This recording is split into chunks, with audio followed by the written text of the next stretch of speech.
నమస్తే welcome to mid day news. Doctor BR Ambedkar Konaseema జిల్లా ఇరుసుమండలో బ్లోఅవుట్ వద్ద మంటలు పూర్తిగా అదుపులోకి రాలేదు. ఓఎన్జీసీ సాంకేతిక సిబ్బంది ఆధ్వర్యంలో నియంత్రణ చర్యలు కొనసాగుతున్నాయి. పెద్ద పైప్ లైన్ ద్వారా ఓ గొడుగు రూపంలో నీటిని లోపలికి చొప్పిస్తున్నారు. అయితే నిన్నటితో పోల్చితే నేడు మంటల తీవ్రత కాస్త తగ్గింది. కొంతమేర మంటలు అదుపులోకి వచ్చినట్లుగా అధికారులు తెలిపారు. అక్కడ పరిస్థితిని జిల్లా కలెక్టర్ మహేష్ కుమార్ ఎప్పటికప్పుడు సమీక్షిస్తున్నారు. ఇప్పటికే ఇరుసుమండ గ్రామాన్ని అధికారులు ఖాళీ చేయించి పునరావాస కేంద్రాలకు తరలించారు.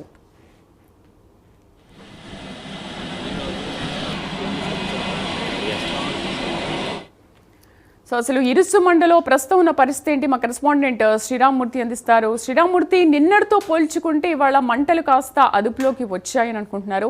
మరి ఏంటి పరిస్థితి? ఎటువంటి సహాయక చర్యలు కొనసాగుతున్నాయి? ఎంతమందిని పునరావాస కేంద్రాలకు తరలించారు?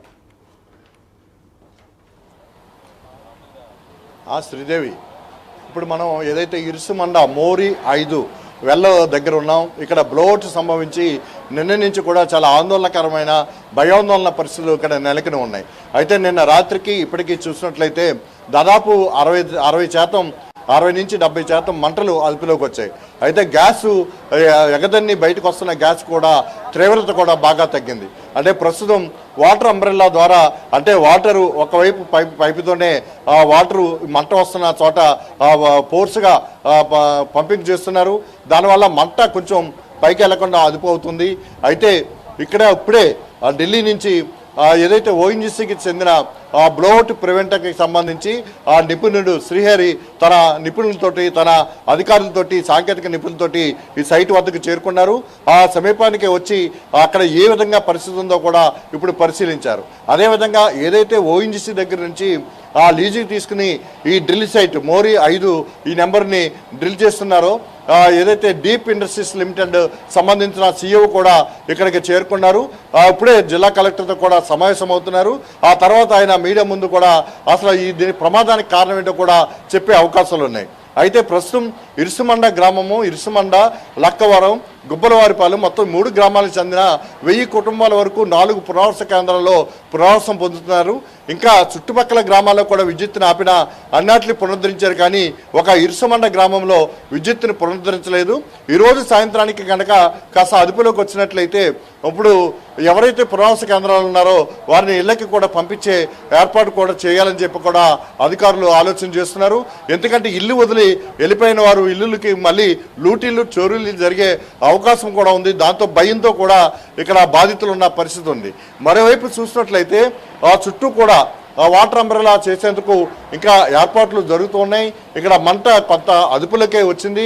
అయితే ఇప్పుడు అమలాపురం ఎంపీ హరీష్ మాధురితో పాటు రాజుల ఎమ్మెల్యే వరప్రసాద్, అలాగే జాయింట్ కలెక్టర్ నిశాంతి కూడా ఇక్కడ పరిస్థితిని పరిశీలించి వెళ్లారు. ఇక్కడ ఎప్పటికప్పుడు అధికారులతో మాట్లాడి దీన్ని ఏ విధంగా కంట్రోల్ చేసేందుకు చర్యలు తీసుకుంటారో కూడా ఒక సమీక్ష కూడా నిర్వహించారు. అయితే ప్రస్తుతం ఇక్కడ ఉన్న పరిస్థితి చూసినట్లయితే రిగ్గు కుప్పకూలిపోయి ఉంది. మనం రిగ్గు కూడా దగ్గరగా చూస్తాము.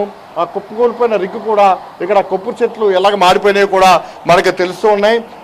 ఎందుకంటే దాదాపు 100 ఎకరాల విస్తీర్ణంలో కొబ్బరి చెట్లు కూడా పూర్తిగా మాడిపోయాయి. ఆ రిగ్గు కూడా పక్కనే ఉన్న ఏదైతే తాత్కాలిక చెట్లు వేసుకుంటారో చెట్ల మీద కూడా పడిపోయింది.